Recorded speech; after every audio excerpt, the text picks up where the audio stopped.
వ్యక్తిగతంగా పంచాయతీ లేదు.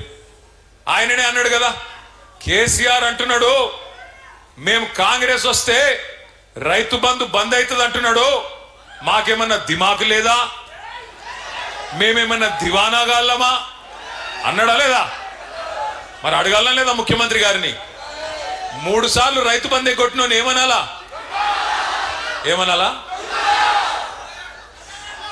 నేనేమంటలేనా? నేనైతే ఏమంటలేను. మళ్ళీ ఏమనంటే నేను ముఖ్యమంత్రిని తిట్టిండు, వీరికి అహంకారం అని మళ్ళీ నన్ను తిడతారు, లేనిపోని బాధ. ఆయన చెప్పిందే చెప్తున్నా, నేను కొత్తగా ఏం చెప్తలేను. ఇంకా చాలా చెప్పిండు, చాలా ఉన్నాయి. నేను మిమ్మల్ని అందరినీ ప్రార్థించేది ఒకటే, పరిగిలో ఇక్కడ గిరిజన బిడ్డలు 30-35 వేల మంది, వాళ్ళ కుటుంబాలతో కలుపుకుంటే దగ్గర 50 వేల మంది ఉంటారు. ఎస్సీ ఎస్టీలకు ఏం చెప్పిండు రేవంత్ రెడ్డి గారు? కేసీఆర్ దళిత బంధు ఇస్తున్నాడు, 10 లక్షలు ఇస్తున్నాడు, నేను రాగానే ఎంత ఇస్తా అన్నాడు? 12 లక్షల రూపాయలు ఇస్తా, దళిత బంధు వేస్ట్, అంబేద్కర్ అభయహస్తం ఇస్తా అన్నాడు. పరిగిలో ఒక్కలకన్నా 12 పైసలు వచ్చినాయి, ఎవరికన్నా 12 పైసలు. ఇంకొక మాట చెప్పిండు ఎస్సీ ఎస్టీలకు, మీ అసైన్డ్ భూములు అన్ని ఉన్నాయి కదా, వాటికి పట్టాలు ఇస్తా, అమ్ముకోండ్రి, మంచిగా పిల్లలకి ఇచ్చుకోండ్రి అని చెప్పిండు. ఇచ్చిండా ఒక్కలకన్నా? ఇప్పుడు భూములు గుంజుకుంటుండా లేదా? ఇప్పుడు పరిగిలో భూములు గుంజుకుంటుండా లేదా? పారిశ్రామిక పార్కు పేరు మీద, రోడ్ల పేరు మీద ఇలా అసైన్డ్ భూములు గుంజుకుంటూ ఇచ్చిన మాటను తుంగలో దొక్కి పక్కనే చేవెళ్లలో ఎస్సీ ఎస్టీ డిక్లరేషన్ అని పెట్టిండ్రు. ఏం చెప్పినట్లా ఎస్సీ ఎస్టీ డిక్లరేషన్ లా పెద్ద పెద్ద మాటలు చెప్పిండ్రు. దళితులకు గిరిజనులకు ప్రత్యేకమైన అభివృద్ధి కోసం పనిచేస్తాం, 10 లక్షలు కాదు దళిత బంధు 12 లక్షలు ఇస్తాం, ఇందిరమ్మ ఇల్లు కట్టుకుంటే మిగతా వాళ్ళకి 5 లక్షలు, ఎస్సీ ఎస్టీలకు 6 లక్షల రూపాయలు ఇస్తా అన్నాడు. ఒక్క దళితుడికైనా ఒక్క గిరిజనుడికైనా 6 లక్షల రూపాయలు ఇచ్చిండ్రా ఇయ్యాల ఇందిరమ్మ ఇంటి కోసం? 6 లక్షలు ఇస్తున్నారా? ఎస్సీ ఎస్టీలకు ఇచ్చిన హామీని అట్లా తుంగలో దొక్కినారు. అట్లాగే అసైన్డ్ భూములకు పట్టా ఇస్తాం, 100 రోజుల్లోనే ఇస్తామని చెప్పి మాట ఇచ్చినారు. ఇవన్నీ మాత్రమే కాదు, ఇంకొక ముఖ్యమైన మాట చెప్పినారు. ఎస్సీలకు 18%, ఎస్టీలకు 12%, 30% ప్రభుత్వ కాంట్రాక్టులలో, మీకు ప్రభుత్వ కాంట్రాక్టులలో కూడా 30% ఎస్సీ ఎస్టీలకు, బీసీలకు 42% ప్రభుత్వ కాంట్రాక్టులలో మీకే వర్కులు ఇస్తా, మీకే కాంట్రాక్టులు ఇస్తా అన్నాడు. 72% ఇస్తా అన్నాడు. పక్కకే కొడంగల్ ఉంది. కొడంగల్లో మనం బంగారములే ఉద్దండాపూర్ రిజర్వాయర్ నుంచి కాలువలు దవ్వితే బ్రహ్మాండంగా గ్రావిటీ ద్వారా నీళ్లు వచ్చేటట్టు మీ నియోజకవర్గం పరిగికి 1,00,000 ఎకరాలకు, కొడంగల్ నియోజకవర్గానికి 1,20,000 ఎకరాలకు నీళ్లు వచ్చేటట్టు ఉద్దండాపూర్ నుంచి మొత్తం మనం సిద్ధం చేసి పెట్టినాం. రేవంత్ రెడ్డి గారు వచ్చినారు. వచ్చిన తర్వాత ఆ పనిని పక్కకు పెట్టి ఇవాళ కమిషన్ల కోసం, తనకు డబ్బుల కోసం, తన కుటుంబ సంపాదన కోసం 4,400 కోట్ల రూపాయలు ప్రత్యేకంగా లిఫ్ట్ పెట్టిండు. చూసుకోపో, లిఫ్ట్ పెట్టి ఇవాళ ఎవరికిచ్చిండు? ఎస్సీ ఎస్సీ బీసీలకు 72% కాంట్రాక్ట్ అన్నాడు కదా. మరి కొడంగల్ లిఫ్ట్ ఇరిగేషన్ 4,400 కోట్లు, 72% అంటే 3,000 కోట్లు ఎస్సీ ఎస్టీ బీసీలకు ఇయ్యాల. ఇచ్చిండా? 3,000 కోట్లు కాదు, 3 రూపాయలు ఇచ్చిండా ఎక్కడన్నా కాంట్రాక్టు? ఇచ్చుడు కాదు. ఎస్సీ ఎస్టీ గురుకులాల్లో, బీసీ మైనారిటీ గురుకులాల్లో చిన్న చిన్న కాంట్రాక్టర్లు ఉంటారు. గుడ్లు, వాటి బ్రెడ్, భోజనం, బూట్లు, బట్టలు, వాళ్ళ ఒక 10,000 మందిని ఆ రోజు కేసీఆర్ గారి గవర్నమెంట్ లో ఆర్ఎస్ ప్రవీణ్ కుమార్ గారు సెక్రటరీగా ఒక 10,000 మంది ఎస్సీ ఎస్టీ బీసీలను కాంట్రాక్టర్లు తయారు చేసిండు. మరి ఈయన వచ్చినాక ఆ కాంట్రాక్టర్లకు కూడా అవకాశం లేకుండా పిల్లలకిచ్చే గుడ్లు, పిల్లలకిచ్చే బ్రెడ్, పాలు, పిల్లలకిచ్చే భోజనం, పిల్లలకిచ్చే బట్టలు, ఆ కాంట్రాక్టులు కూడా ఎస్సీ ఎస్టీ బీసీలకు తీసేసి పెద్దవాళ్ళకి ఇచ్చే ప్రయత్నం చేస్తా ఉన్నాడు. అంటే ఎంత మోసం ఉంటది రేవంత్ రెడ్డి గారి నాయకత్వంలోని కాంగ్రెస్ పార్టీదంటే చెప్పుకుంటే మామూలు మాటలు కాదు.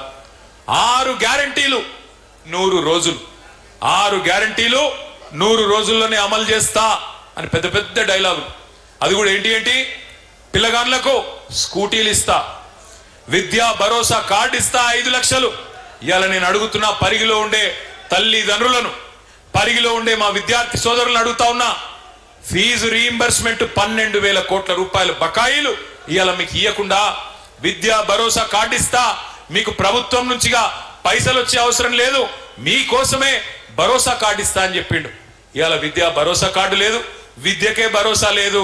ఫీజు రీయింబర్స్మెంట్ కు మంగళం body SC ST BC minority పిల్లలు ఎవరైతే ప్రభుత్వం దిక్కు చూస్తా ఉన్నారో వాళ్ళందరికీ టీసీలు ఇవ్వకుండా, కౌన్సిలింగ్ లో అడ్మిషన్లు ఇవ్వకుండా చదువుకు దూరం చేసే విధంగా దిక్కుమాలిన పరిపాలన చేస్తా ఉన్నాడు. 2 ఉద్యోగాలు ఊడగొట్టండి. కేసీఆర్ది కేటీఆర్ది సంవత్సరంలోనే 2 లక్షల ఉద్యోగాలు ఇస్తా అన్నాడు మొదటి సంవత్సరంలో.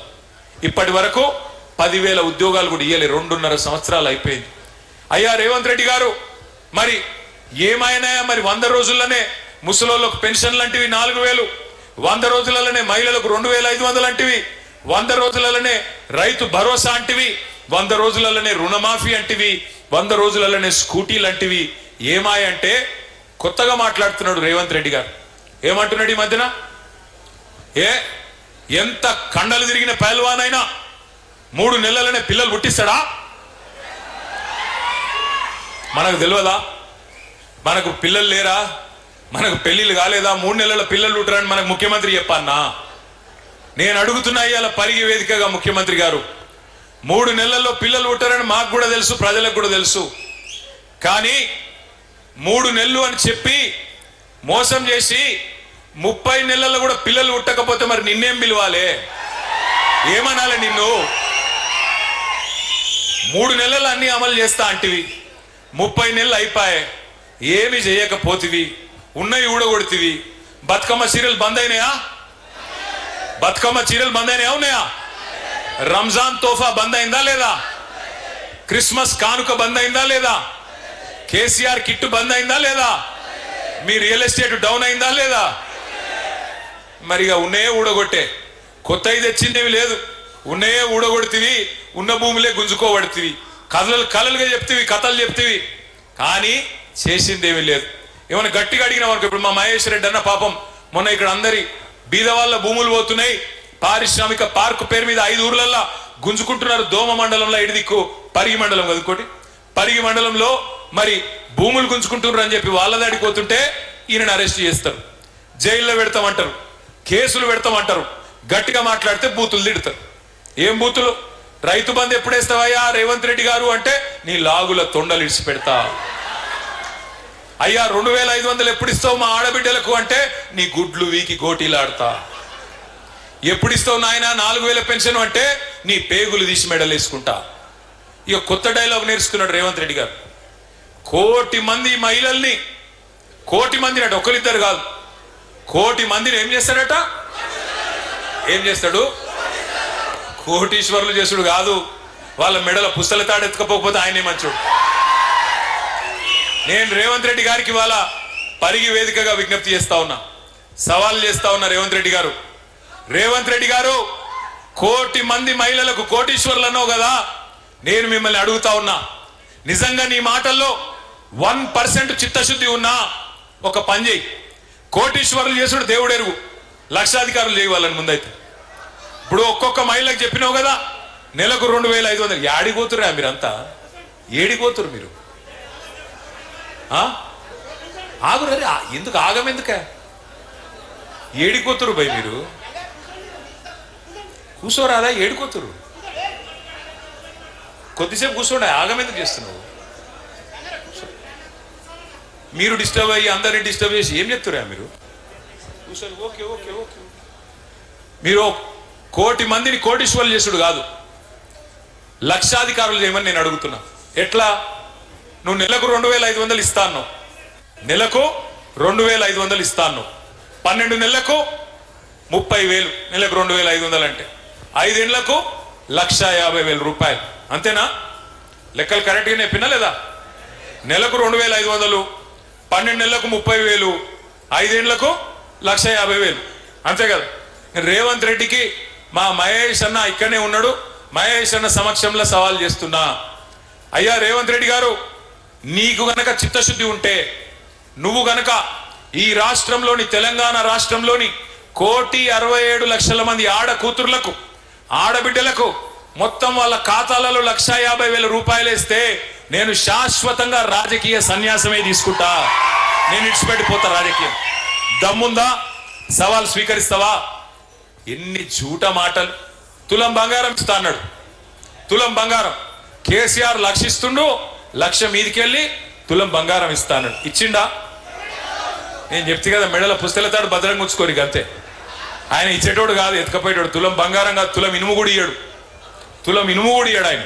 అందుకే మిమ్మల్ని నేను ప్రార్థించేది, ఒక్కసారి మోసపోతే మన తప్పు, మోసం చేసిన తప్పు అవుతుంది. రెండోసారి కూడా మోసపోతే ఈసారి మన తప్పు అవుతుంది. పరిగిలో నేను మళ్ళీ దండం పెట్టి చెప్తా ఉన్నా, ఎన్నిక ఎప్పుడు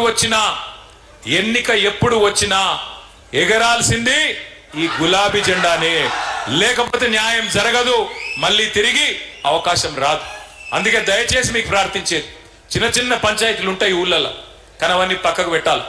ఒకసారి కేసీఆర్ గారు తిరిగి ముఖ్యమంత్రి కావాలి అని మనం తీర్మానించుకున్న తర్వాత, కేసీఆర్ గారు తిరిగి తప్పకుండా ప్రజల ఆశీర్వాదంతో రావాలి, ఈ రాబందు పోవాలి, రైతు బంధు కేసీఆర్ రావాలి అనుకుంటే గట్టిగా కొట్టాడాల్సిన బాధ్యత మన మీదనే ఉన్నది. కానీ కేసీఆర్ గారు ముఖ్యమంత్రి కావాలి, గులాబీ జెండా ఎగరాలి, పరిగిలో మళ్ళా మహేష్ అన్న గెలవాలి అంటే ఉత్తగా మాటలతోని కాదు. ఉత్తగా మాటలు చెప్పి డైలాగులు కొట్టి సప్పట్లు కొట్టి అటుకెళ్ళి ఇటుకెళ్ళి గుంజితే కాదు. ఎట్లయితుంది మరి? అది చెప్పేది. అందుకే మీకు వచ్చిన నేను ఓట్లు వేయాలి, ఓట్ల గురించి చెప్తున్నా. ఓట్లప్పుడు చేయాలి, కానీ ఇప్పుడు మనకు ఒక ముఖ్యమైన పని ఉన్నది. ఆ ముఖ్యమైన పని ఏంటంటే ఈ ఎస్ఐఆర్ అనే కార్యక్రమం. ఈ ఎస్ఐఆర్ అంటే ఏంటిది? ఎస్ఐఆర్ అంటే స్పెషల్ ఇంటెన్సివ్. జర మీరు కూర్చోరు, తమ అడ్డం ఉన్నారట, కూర్చోండి రా, కూర్చోండి ప్లీజ్. ఆ అడ్డమున్నోళ్ళు వేదిక మీద అడ్డమున్నోళ్ళు కూర్చో.